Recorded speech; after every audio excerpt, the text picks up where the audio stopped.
Hey guys, so I recently posted a video on this look and you guys had a lot of questions on this look. So I decided to recreate that in this video. So let's get started. I'm going to start off by pinning the wig onto this blockhead. I got this blockhead from Amazon. I'll have the link below. By the way, I did go ahead and bleach the knots. I have a full tutorial below if you guys want to check it out. This is a pre-plucked wig, but I do want to do a little bit more tweezing myself. Not a whole lot, just a little bit more. And an easy way for me not to overpluck or get a bald spot is to pull down the baby hairs a little bit and start tweezing behind the hairline. This is a very tedious process, so it could take a little while to thin out the hairline. Of course, depending on how thick and full the hairline is. Now, this wig wasn't too thick, so I really didn't have a lot to pluck out, and this is pretty much all the hair that I plucked out.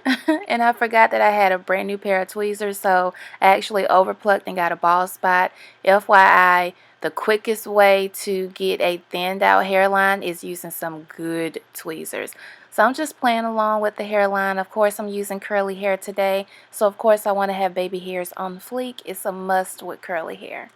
Oh, in case you're wondering, this wig is from MyFirstWig. The name of this wig is Victoria, and it is the Malaysian curly full lace wig. This is 20 inches, and it is a glueless lace cap. So I'm going to go ahead and spray some water onto the hair and use my dimming brush and get these waves popping.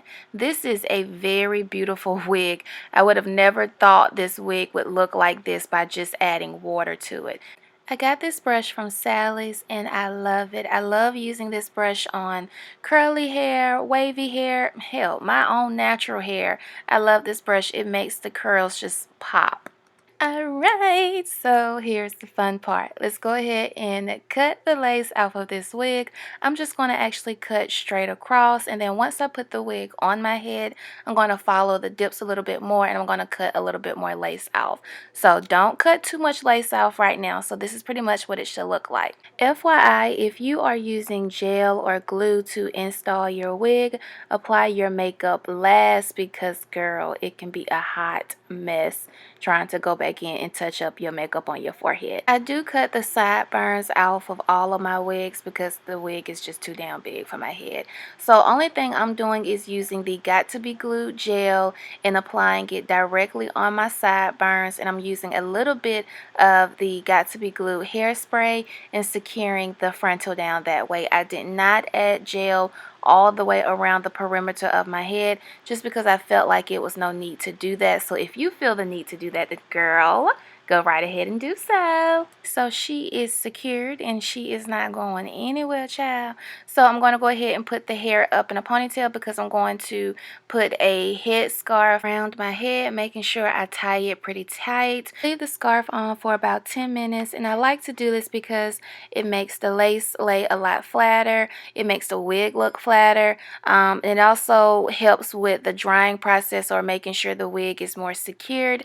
And I also like that it's easier for me to put my hair in a ponytail or a bun without worrying about the lace coming up. So I had to re-record this clip of the video because I don't know what the hell happened. So that's why this hair looks like it looks dry and the curls are really not popping as it was before, and it's because I had to redo this clip of me showing you how to put the wig in a bun. So I'm just going to tie my hair around, and then I'm going to play around with the bun a little bit, pulling it out, tugging here and there, and wetting the hair just so you can see the curls pop out of the bun a little bit.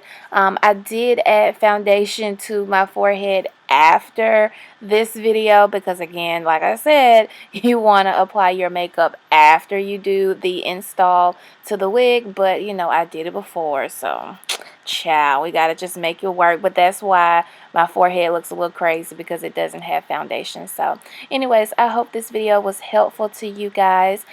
If you love it, let me know below in the comment section. Don't forget to rate, comment, and subscribe, and share it if you love it.